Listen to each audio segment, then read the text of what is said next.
Hi guys, I am back for the first time in a really long time just with this video, but I got off a client call this evening and had like 10 or 15 minutes and was like, I really want to create a video.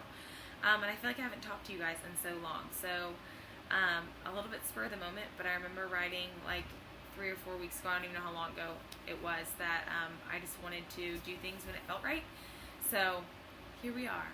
So I hope you guys are having a great week. Tomorrow's Friday, and actually I'm headed to Charlottesville for the first time since like December of last year. So I'm super excited about that. And Nick is actually coming with me, so I'm excited for him to meet all my people and see the city, or town, I guess, that I spent the past few years in, and that means a lot to me, and that a lot of my close friends still live there. So I'm super excited about that. So with that said, I hope you guys are having an awesome summer and just enjoying, life and sunshine and all that good stuff. It's gone by so fast. I have no idea how the next week is the end of this semester. There's like a weird bug. How next week is the end of this summer semester, and then we just have 4 semesters left of this entire nursing journey, which seems absolutely insane to me. But I'm also super excited about. So all that to say, I hope you guys are having a great summer and you have something super awesome planned for the weekend. Hopefully something really relaxing. And yeah, all good things. All right, let's jump in. So the first question that I want to talk about today or tonight, so I got a question a long time ago that I said I was going to answer in a Q&A and then never went and answered it, is about raw dairy. And so just saying, like, is raw dairy healthy? And kind of what are my thoughts on it, because there is like this craze about, not craze I would say, but raw food in general, but certainly like raw dairy. And actually raw milk's like illegal to buy, but there are a lot of local farmers that end up selling it. So the thing with dairy, raw dairy, is that actually milk, when it comes straight from a cow, is actually pretty alkaline. So when we talk about alkaline and acidic foods, what we want to do is emphasize more alkaline foods and then not actually eat too many acidic foods, because if our body's like internal environment becomes too acidic, that's when we start to see a lot of inflammation, a lot of chronic disease, and a lot like acne and cancer and all these sorts of things. That's where they actually thrive, and bacteria thrives and proliferates and grows. So that's what I talk about, I think, when I talk about acidic and alkaline. And it's not necessarily about a food from the outside of your body, like a lemon or something like apple cider vinegar is actually acidic before we take it in, but then we take it in and it actually becomes alkaline when we metabolize it. So just because it's acidic on the outside doesn't mean it's actually going to be metabolized and then be acidic on the inside of your body. So all that to say, dairy actually, when it comes straight from the cow, like if you milked it and then drank it, like as disgusting as that sounds, like milked it straight from the udder and then drank it, it's actually super alkaline. And so it hasn't been processed. There's been no heat that's been taken to it. So while at the same time you're still at like a higher risk for any sort of like bacteria getting in that milk and then making you sick, at the end of the day, it's actually way more nutritious than milk you buy in the jug, even like organic milk that you buy at the store. And so in that sense, one, that protein is way better digested, and it's also not creating this acidic like residue in your body.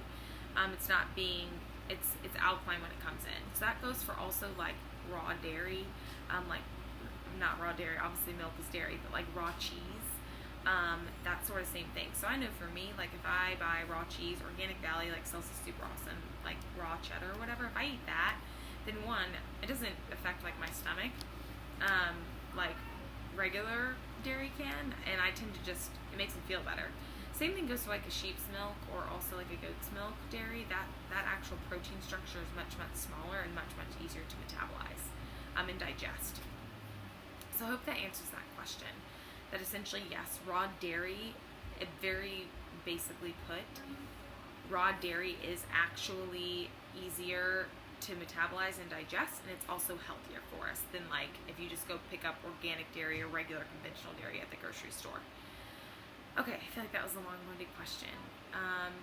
Okay, next question is talking about if it fits in your macros. So this like craze that we started to see all over Instagram, and I actually hear like a lot of my clients have come from this background, or like have questions about it, and is it healthy, and should I be doing that, and does it actually allow me like freedom from restriction, because now I can eat anything as long as it fits into my macros. So here are my thoughts on that, just point blank. I think it's an obsession with numbers, an obsession with tracking, an obsession with like this objective measure of how we figure out our food choices, rather than like, what am I craving, what sounds good, what am I hungry for, how hungry am I? I'm actually eating so I fit into this certain amount of set limit, whatever that might be. And while yes, that actually allows you to eat anything, because as long as it fits in your macros, it also puts a lot of emphasis on numbers and no emphasis on nutrients. Because right, you could eat, like, not saying that Pop-Tarts are bad or any other foods are bad, but at the same time, like, just because it fits into your macros doesn't mean that it's going to make you feel good. And it doesn't mean that it's what you're craving. Like, what if you actually want more peanut butter? Your body just wants more carbohydrates or fats, or you're on your period and you want whatever food that might be, like, whether it's something starchy or something chocolatey or whatever, but then doesn't fit into your macro, but then do you deprive your body of that? So I just went on a huge rant, but that's kind of where I stand with that. It's like why we start to put this focus on like this objective like percentage, or this objective like macronutrient number, and it takes the focus off of nutrients per se. Because we could eat a Pop-Tart and it would fit into our macros, but we like won't go eat, you know, almond butter or whatever, because that might have too much fat and not enough carbohydrate to fit into our macros, if I'm making sense there. So I think that if you're coming from an eating disorder past and then you shift towards this thinking that's recovery, that's not recovery. To put that pretty harshly, all that's doing is creating a band-aid for ultimately lots of disordered thoughts that are still remaining, like that are still under the surface, that need to get taken care of in order to find true food freedom.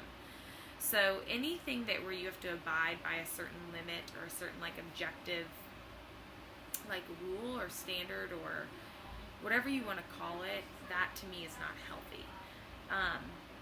And I think ultimately what it ends up doing is still placing a lot of restriction on what you're doing, and it's still encouraging and enabling a fixation with some sort of number or some sort of objective measure to make that person feel like safe within what they're eating. And so I say all that out of a huge amount of love and passion for women and for helping them find food freedom. So I hope that answers that question. Lastly, I hesitate to even answer this question because it felt really self-indulgent, and something that I always give them kind of like, okay. But I get a lot of like, not a lot, but enough to say like, hey girl, like how does your hair stay healthy, or how do you get it like that or whatever. And I kind of laugh, and honestly I didn't even want to answer the question because it just felt like, like self-indulgent or something. But what the heck, I got it enough that I was like, I should answer it, because really the answer is I don't really do anything. I don't use any like specific products. I use like the like coconut milk, like organics brand. It's in like I should have brought it in here, but it's in my bathroom right now.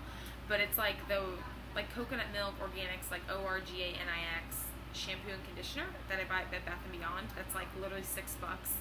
I use that, and then I just usually air dry it and then run the curling iron through in the morning. But if I'm in a hurry, I'll blow dry it and then just run my curling iron through. But I really don't use like hairspray or anything. But ultimately what I think it is just lots of healthy fats. Like I eat a lot of fat in terms of like almond butter, or like 90% dark chocolate, or coconut oil, or tons of avocado, or I eat a lot of fat in the day. And so I think that maybe that helps too. But I don't take any supplements. I don't do anything like that. Also, probably my mom, gave me great hair. My mom she's probably getting mad that I even say this, but my mom's 63, and meaning she'll get mad that I tell her age, but I think she looks beautiful and wonderful for that age, so I will flaunt that and brag about it. But my mom has awesome hair. She doesn't have like any hair loss or anything like that, and so I think maybe it's genetic too. But healthy fats, I think that's what it is at the end of the day. Alright, I'm going to leave it at that for now. I'm so excited to just be back, just creating videos and talking to you guys and connecting with you a little bit more. And so hopefully that will continue. I totally appreciate your guys' just patience with all of this, and just sticking and supporting and reading the blog and all your encouraging emails, and just the community that you guys are creating. I think it's just really beautiful and wonderful to see. So I love you guys. Hope you have an awesome weekend. Eat something yummy, relax, and just enjoy yourselves. And I will be back after traveling this weekend and hopefully be in touch with you guys next week. All right. Bye, guys.